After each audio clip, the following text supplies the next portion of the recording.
В этом выпуске мы будем мочить вонючек зомби, которые портят нам жизнь. Вы кто такие? Я вас не звал. Идите нахуй. Пить грязную воду из лужи, жрать кишки. Чего, блядь? Ковыряться в сырой земле. Гоняться с лопатой за свиньей. Отдай сало! Кому кажу, сало отдай! Стоп. Я же не рассказал, для чего это все.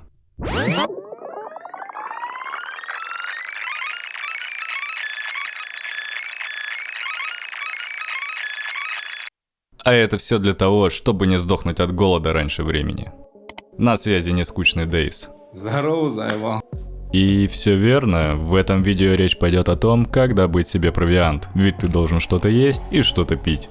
Давай-ка с тобой немного поговорим о еде. Она разделяется на два типа. Ту, которую нужно готовить и нельзя употреблять в сыром виде, и ту, которую готовить не обязательно, либо можно вообще не готовить и употреблять сразу. К такой еде относятся разные виды консервов, фрукты и овощи, грибы и разного рода упакованные продукты, такие как сухое молоко, хлопья, чипсы и варенье. Ты, наверное, спросишь: «Эй, братан, где все это искать?» Фрукты, такие как яблоки, груши и слива, можно найти под плодоносными деревьями. Нужно лишь повнимательнее посмотреть. Овощи обычно можно найти вот в таких теплицах. Там же можно найти и семена. Семена также можно получить, разрезав овощи ножом. О своем огороде я расскажу чуть позже. Когда бегаешь по лесу, можно найти грибы.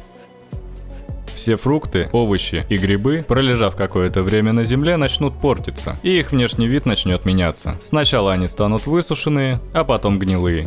Последние не советую есть, так как можно заработать пищевое отравление. Упакованные продукты обычно находятся в продуктовых магазинах и прибрежных деревнях с их домами. Кстати, там же можно найти и консервы. Убивая толпы зомбей, также есть небольшой шанс найти у них что-то съедобное. Однако здесь есть один нюанс. Если все вышеперечисленные продукты можно найти и сразу употребить в пищу, то с консервами нужно сначала поковыряться, чтобы их открыть. Для этого нужно иметь при себе нож, либо какой-нибудь острый инструмент, наподобие топорика, либо отвертки. В игре также есть специальный консервный нож. Вещь достаточно редкая и полезная в этом случае. Братишка, проголодался, наверное. Я тебе покушать принес. В игре есть мясо и рыба. И это как раз тот случай, когда в сыром виде их лучше не употреблять. Логично предположить, что для добычи мяса нужно охотиться, для добычи рыбы – рыбачить. Да ладно! Давайте разберемся с охотой. Бестиарий Дейс достаточно разнообразен и разделяется на два лагеря. Это домашние животные, к ним относятся куры, козы, овцы, коровы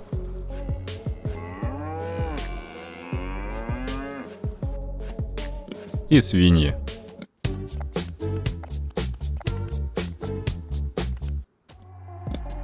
Обитают обычно вблизи деревень и ферм, а узнать их можно по характерным звукам. Особо не боятся человека, поэтому подойти к ним можно на достаточно близкое расстояние. Однако, чем живность больше, тем больше урона ей нужно нанести, чтобы завалить. Если курицу можно убить буквально с пару ударов кулаками, то за свиньей вам придется немного побегать. И желательно с подручным инструментом. То куда, а я по съебам.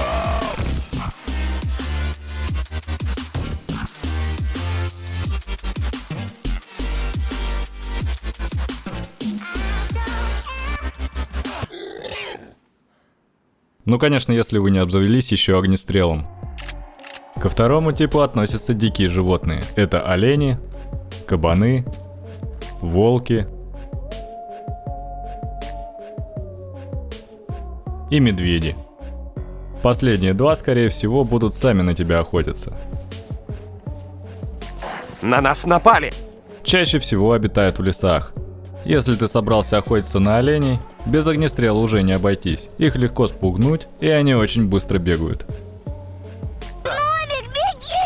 Беги! Беги! Они тебя убьют! Неважно, на какое животное ты охотишься, твоя добыча будет зависеть от того, насколько качественно было совершено убийство. Больше всего мяса ты получишь, если убил свою цель одним выстрелом в голову. И получишь гораздо меньше, если стреляешь дробью по корпусу. После разделки туши ты также найдешь жир, кости, шкуру и кишки. Жир можно приготовить и съесть. Очень полезный и питательный продукт. А если ты еще не знаешь, что можно делать с остальным, посмотри мое видео по крафту в Days. Ты найдешь его в подсказке сверху. Либо загляни в описание. Там я оставил ссылку. Не благодари и подписывайся. Давай теперь разберемся с рыбалкой. Как сделать удочку и рыболовный крючок, я также рассказывал в прошлом видео. Поэтому останавливаться на этом не будем.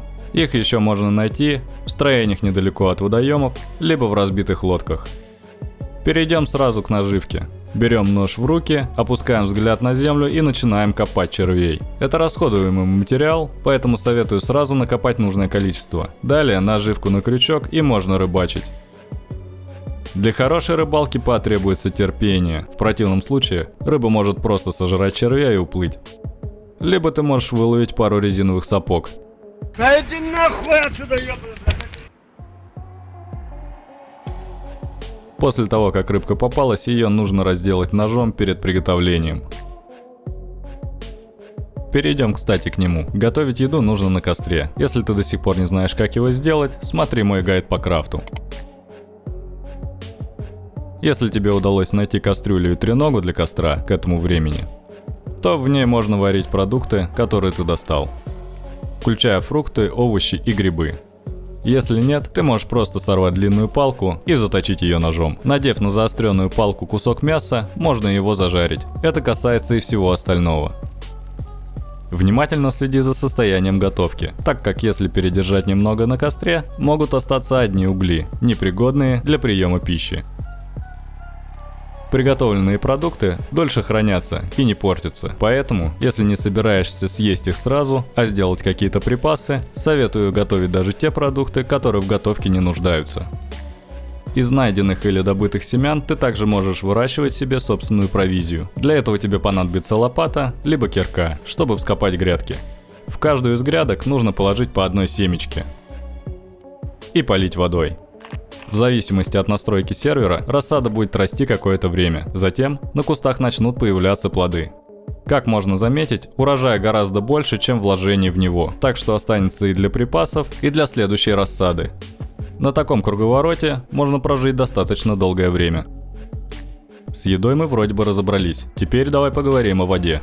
Воду в чистом ее виде можно достать только вот в таких колонках. Найти их можно в деревнях и больших городах. Такую воду можно пить сразу, не опасаясь за свое здоровье. Всю остальную воду, которую ты находишь на карте, будь то вода в бутылках или флягах, необходимо кипятить либо хлорировать. В противном случае есть шанс получить пищевое отравление. Чтобы очистить любую воду, даже ту, которую ты набрал прямиком из озера, необходимо закинуть в емкость с водой хлорированную таблетку, и ее можно пить. Такие таблетки обычно можно найти в больницах и ее окрестностях.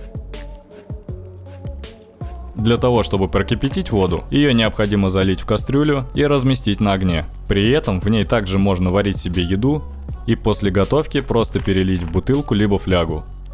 Пить и не переживать за отравление. Исключением из правила являются банки с содовой. Их можно пить сразу после открытия. Причем помимо воды, они также будут восстанавливать немного еды. Их можно найти в продуктовых магазинах и домах. Итак, если ты досмотрел до этого момента, ты красавчик. И я расскажу тебе небольшой лайфхак, как можно обойти систему. Для этого перед едой нужно выпить таблетку витаминок, активированного угля, либо тетрациклина.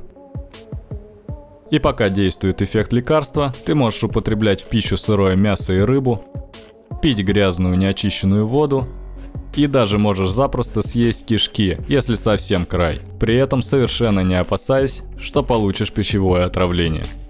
И если тебе было полезно это видео и ты узнал для себя что-то новое, ставь палец вверх и пиши комментарии, если я что-то упустил или просто хочешь похейтить. Подписывайся на канал, чтобы не пропустить новые видосы. На этом у меня все и до встречи.